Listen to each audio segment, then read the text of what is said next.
ஐயையோ ராஜா சார் திட்ட போறாருன்னு முரளி வேகமா பைக் எடுத்துட்டு கிளம்ப போகும்போது அப்ப ஜீவா அங்க வந்து ராஜா சார் கால் பண்ணி உன்னை எங்கன்னு கேட்டாரு.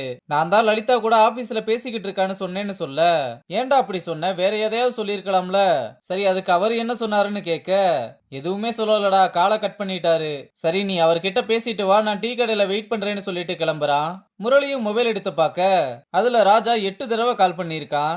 ஐயையோ 8 மிஸ்டு கால் வந்திருக்கேன்னு மனசை தேத்திக்கிட்டு கால் பண்ண அந்த பக்கம் ஜிஹெச்ல இருந்து நர்ஸ் அட்டன் பண்ணி யார் பேசுறதுன்னு கேட்க, நான் TC2 ஸ்டேஷன் கான்ஸ்டபிள் பேசுறேன், அது எங்க சாரோட போன் தான், என்னாச்சுன்னு கேட்டதும் அவருக்கு ஆக்சிடென்ட் ஆயிருச்சுப்பா, கொஞ்சம் வேகமா கிளம்பி வாங்கன்னு சொல்லிட்டு காலை கட் பண்ணிடுற. இத கேட்டதும் முரளி ரொம்ப பயந்து அவனோட கை காலெல்லாம் நடுங்க ஆரம்பிக்குது.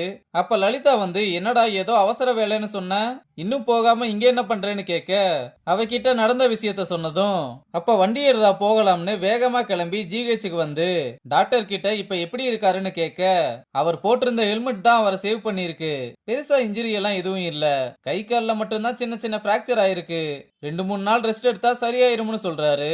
அப்புறம் உள்ள வந்ததும் லலிதா ராஜாவை கூப்பிட அவனும் கண்ணை முழிச்சு பார்த்துட்டு, நான் இப்ப எங்க இருக்கேன், ஒரே மேகமூட்டமா இருக்கு, சொர்க்கமா நரகமானே தெரியலையே, ஆமா இப்ப நீ என்ன இங்க பண்ணிக்கிட்டு இருக்கேன்னு கேட்க, இத கேட்டதும் 2 பேருமே ரொம்ப பயந்துடுறாங்க.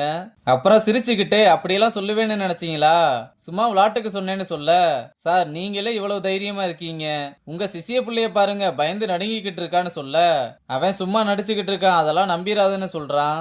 அப்புறம் இது எப்படி ஆச்சுன்னு கேட்க, முகமது அலி மென்ஷன் பண்ணியிருந்தா அந்த மணல் லாரி பதுக்கி வச்சிருந்த இடத்துக்கு போனேன், அங்க ஒண்ணு இல்லைன்னதான் அங்க இருந்து கிளம்பி வரும்போது ஒரு லாரிக்காரன் தட்டி விட்டு போயிட்டான், ஆனா கண்டிப்பா இது ஆக்சிடென்ட் கிடையாது, இதுக்கு பின்னாடியே அந்த ஐரா தான் இருக்கணும்னு சொல்றான். லலிதாவும் சார் நீங்க அவனை பத்தியே நினைக்காம ரெஸ்ட் எடுங்கன்னு சொல்ல, அதுக்கெல்லாம் டைம் இல்ல லலிதா, நான் வீட்ல போய் ரெஸ்ட் எடுத்துக்கிறேன், நம்ம போற வர நீலாவுக்கு இந்த விஷயம் தெரிய வேணாம்னு சொல்றான். அங்க கட் பண்ணா லாரிக்கார ஸ்டேஷனுக்கு சரண்டர் ஆக வர, என்ன கேஸ்னு கேட்டா ஒரு போலீஸ்காரரை தட்டி விட்டேன்னு சொன்னதும் இதை கேட்டு ஸ்பென்சி ஷாக் ஆகி யாரடா இடிச்ச, எங்க இடிச்சேன்னு கேட்டுக்கிட்டு இருக்க, எதுவுமே சொல்லாம அமைதியா நிக்கிறான். அப்ப என்ன ஒரே சத்தமா இருக்குன்னு வாவர் வந்து என்னாச்சுன்னு கேட்க, ஸ்பென்சி நடந்த விஷயத்த சொன்னதும் யாரெல்லாம் ஸ்டேஷனுக்கு வெளியே இருக்காங்களோ அவங்களுக்கு கால் பண்ணி கேளுங்கன்னு சொல்ல, ஸ்பென்சியும் முரளிக்கு கால் பண்ணி எங்கடா இருக்க, இங்க ஒரு லாரிக்காரன் வந்து என்னென்னமோ சொல்லிக்கிட்டு இருக்கான்னு சொல்ல, ராஜா சாருக்கு தான் ஆக்சிடென்ட் ஆயிடுச்சுன்னு சொல்லிட்டு காலை கட் பண்ணதும் வாவர் கிட்ட ராஜா சாரை தான் இடிச்சிருக்கான்னு சொன்னதும் டிரைவரை பிடிச்சு அடி உரி உரின்னு உரிக்க ஆரம்பிச்சிடுறான். அப்புறம் அங்க கட் பண்ணா ராஜாவை வீட்டுக்கு கூப்பிட்டு வர, நீல ராஜாவை பார்த்ததுமே என்னாச்சு ராஜா இப்படி அடிபட்டிருக்குன்னு ரொம்ப பதற, எனக்கு ஒண்ணும் இல்ல சின்ன அடிதான்னு சொல்லிக்கிட்டு இருக்க. அப்ப சத்யா வந்து ராஜாவை பார்த்ததும் அழுதுகிட்டே என்னாச்சுப்பான்னு கேட்க, எனக்கு ஒண்ணும் இல்லடா நீ அழுகாத, ஒரு சின்ன ஆக்சிடென்ட் தான், சீக்கிரம் சரியாயிரும்னு டாக்டர் சொல்லிட்டாருன்னு சொல்றான். அப்புறம் அவனை உள்ள கூப்பிட்டு வந்து உட்கார வைக்க, ஒழுங்கா என்ன நடந்ததுன்னு சொல்லு ராஜான்னு கேட்டா, நீலா இது ஒரு ஆக்சிடென்ட் தான், ஹெல்மெட் போட்டிருந்ததுனால ஒன்னும் ஆகல, 2-3 நாள் ரெஸ்ட் எடுத்தா சரியாயிரும்னு டாக்டர் சொல்லியிருக்காருன்னு சொல்றான். நீலாவும் இதை கேட்டு சரி இருங்க நான் குடிக்க ஏதாவது கொண்டு வரேன்னு சொல்லிட்டு போக, அப்ப ஸ்டேஷன்ல இருந்து வாவர் ஸ்பென்சி கவிஞன் எல்லாம் பார்க்க வந்திருக்காங்க.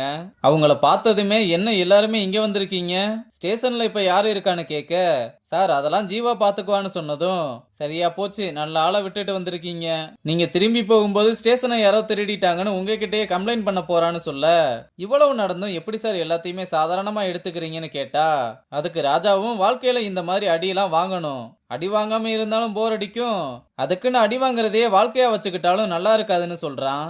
அப்ப நீலா வந்து எல்லாருக்குமே டீ கொண்டு வந்து கொடுத்து எல்லாருமே கண்டிப்பா சாப்பிட்டு தான் போகணும்னு சொல்ல, என்ன மேடம் தயிர் சாதமான ஸ்பென்சி கேட்டதும் ராஜா திருன்னு முழிக்கிறான். இல்ல மேடம் நீங்க வைக்கிற தயிர் சாதம் ராஜா சாருக்கு ரொம்ப பிடிக்கும்னு சொல்ல, நீலா வெக்கப்பட்டுக்கிட்டே நான் வெளியே வெயிட் பண்றேன்னு சொல்லிட்டு கிளம்புறா. வாவரும் சரி கிளம்பலாம்னு சொல்ல எல்லாருமே வெளியே போறாங்க. அப்ப வாவர் ராஜா பக்கத்துல வந்து உடம்ப பாத்துக்கோ, நல்லா ரெஸ்ட் எடு, எதுவா இருந்தாலும் பாத்துக்கலாம், நான் உன் கூட இருக்கேன்னு சொல்லிட்டு கிளம்ப, ரொம்ப தேங்க்ஸ்ரா மச்சின்னு சொல்ல, மச்சி இதை விட பெரிய விஷயத்தெல்லாம் நம்ம கடந்து வந்திருக்கோம், நீ மட்டும் டல்லாயிராதன்னு சொல்லிட்டு கிளம்புறான். ஒரு வழியா பிரிஞ்சு போன நண்பர்கள் 2 பேரும் ஒண்ணு சேர்ந்துட்டாங்க. இனி நீலாவும் ராஜாவும் ஒண்ணு சேர்றது மட்டும்தான் பாக்கி. அப்புறம் லலிதா நீ ஏன்டா உம்மனே இருக்கேன்னு கேட்டா, நான் அவர் கூட கண்டிப்பா இருந்திருக்கணும், அதுதான் எனக்கு ஒரு மாதிரி கில்ட்டா இருக்குன்னு சொல்ல, எனக்கு புரியுது, ஆனா இதுக்கெல்லாம் நம்ம தான் காரணம்னு நினைக்கிறதுல ஒரு பிரயோஜனமும் இல்ல, நீ அவர் கூட இருந்து பாத்துக்கோன்னு சொல்லிட்டு கிளம்ப, அப்ப நீலா வந்து கடைக்கு பழங்கள் வாங்க போறேன், அது வர கொஞ்சம் ராஜாவை பாத்துக்க சொல்லிட்டு கிளம்பும்போது, அப்ப சத்யாவும் வந்து நானும் வர்றேன்னு அடம்பிடிக்க, சரி வான்னு அவளையும் கூப்பிட்டு கிளம்புறா. அப்புறம் முரளி உள்ள வந்து பாக்கும்போது ராஜா தூங்கிக்கிட்டு இருக்கவும் பக்கத்துல சேர போட்டு உட்கார்ந்திருக்க. அப்ப ஐரா உள்ள வந்து, என்ன முரளி 2 பேரும் இணை பிரியாம இருப்பீங்க, ஆக்சிடென்ட் ஆகும்போது மட்டும் எங்க போனீங்க?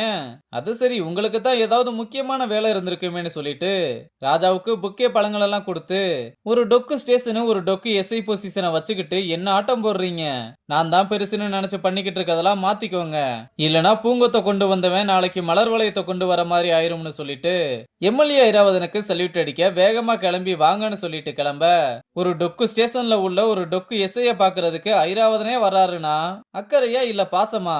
பயம் பயம் ஐரா சார், அதனால தானே என்ன கொள்ள லாரி அனுப்புனீங்க, உங்களை வீரன்னு சொன்னாங்க, ஆனா நீங்க இவ்வளவு கோழையா இருக்கீங்களே சார், அப்புறம் உங்களுக்கு எம்எல்ஏ ஆகுறது தானே கனவு, அந்த கனவு கடைசி வரை கனவாவே இருக்கும், அதுக்கு நான் கேரண்டின்னு சொல்ல, அதையும் பார்க்கலாம் ராஜா சார், இந்த எம்எல்ஏ ஐரா கிட்ட இந்த எஸ்ஐ ராஜா சல்யூட் அடிக்க தான் போறான்னு சொல்லிட்டு கிளம்புறதோட இந்த எபிசோட முடிச்சிருக்காங்க.